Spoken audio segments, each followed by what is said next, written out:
estratégico, este es un acuerdo ideológico, estable y duradero. Euskal Herriko gizarteak unearen garrantziaz jabetu gaitezen eskatzen digu. Horregatik, ondoko proposamen hau publikoki egiten dugu, aurrez, modu pribatuan egin dugun bezala. Que Euskal Herria nos demanda que estemos a la altura de las circunstancias.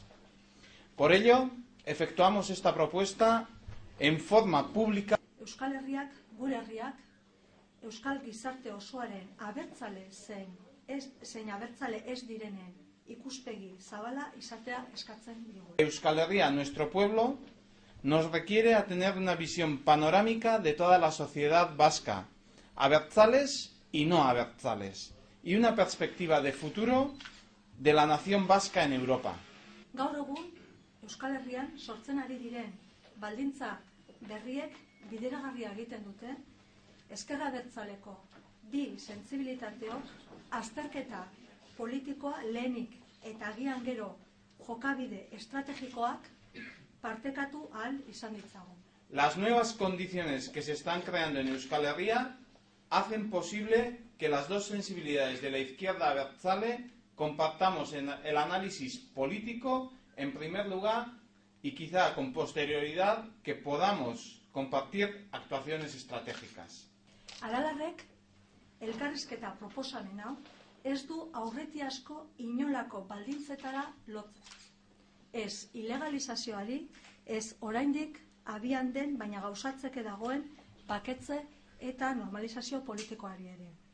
Aralar no supedita esta propuesta de diálogo a ninguna condición previa, ni a la ilegalización, ni al hecho de que aún esté pendiente de finalizar el proceso de pacificación y normalización política en marcha. Ezker abertzalearen espazio politikoak egitura politiko egonkorra eta iraunkorra behar du.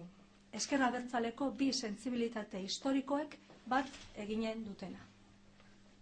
Gaur zatituta dagoen ezker abertzale anitz eta zabalak etorkizunean elkar hartuta jardunal izan dezan saiatzeko betekizuna dugu. El espacio político de la izquierda abertzale necesita una estructura política estable y duradera en la que converjan las dos sensibilidades históricas de la izquierda abertzale con una proyección de nación europea del siglo XXI.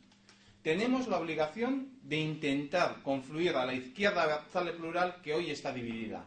Ezker abertzaleak eraginkorra eta eraldatzailea den ezker indartsua eta kultura politiko berrietan oinarritua eraikitzen izanen du xedetzat. Eta hori, aniztasun sozialaren eta ingurumenaren zaintza zur eta tinkoaren ikuspegitik egin beharrekoa da. La izquierda abertzale debe ser eficiente y transformadora, fuerte y basada en una cultura política renovada, aceptando la pluralidad de nuestra sociedad y desde una perspectiva ecologista. Elkarbizitza sozialerako derrigorrezko betebeharrak dira indarkeria guztietako biktimen aitortza eta konponketa zein preso politiko guztientzat espetxe politikan urgentziazko neurriak hartzea eta amnistia jorratzea. Es preciso impulsar el reconocimiento y reparación de las víctimas de toda violencia, así como las medidas penitenciarias urgentes y la amnistía reivindicadas en el Acuerdo de Gernika con respecto a todos los presos políticos y de conciencia constituyen requisitos indispensables en la convivencia social. Jarrerak hurbiltzeko beharrezkoa da gaizki ulertuak eta liskarrak gainditzea, elkarlana abiatzea eta finkatzea, eta beharrezkoak diren hurbiltasunak eta konplizitate politikoak sortzea. Aurrera pausoak finkatze aldera. Aralarrek, orain baino lehenago ere, elkarrizketarako proposamenak eginak ditu, eta gaur modu publikoan honako enplazamendu hau egiten dugu. Aralarrek, ezker abertzaleko beste sentsibilitateari eta abertzaleen batasunari elkarrizketak abian jartzea proposatzen die. Aurretiazko inolako baldintzarik eta mugarik gabe. Analizi bateratu bat egiteko eta abertzale independentista, demokratiko, ezkertiar, zabal, eraldatzaile, ingurumenarekin konprometitutakoa eta Euskal Herri osoan eraginkortasun politikoz jarduteko gauza izanen den indar metaketa baterako beharrezko baldintzak eztabaidatzeko eta lantzeko. Para acercar posturas es preciso superar incomprensiones y enfrentamientos. Es necesario iniciar y asentar colaboraciones y crear las necesarias cercanías y complicidades políticas para sustentar los avances necesarios.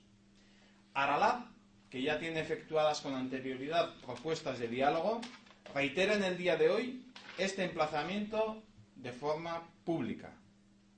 Aralat propone a la otra sensibilidad de la izquierda abertzale y a Abertzaleen Batasuna el abrir y entablar un diálogo sin ninguna limitación ni condición previa para efectuar un análisis conjunto y compartido y debatir las condiciones para la unión de fuerzas políticas abertzales, independentistas, democráticas, de izquierda, plural, transformadora, comprometida en la defensa del medio ambiente y capaz de actuar con eficiencia política en el ámbito de todo Euskal Herria.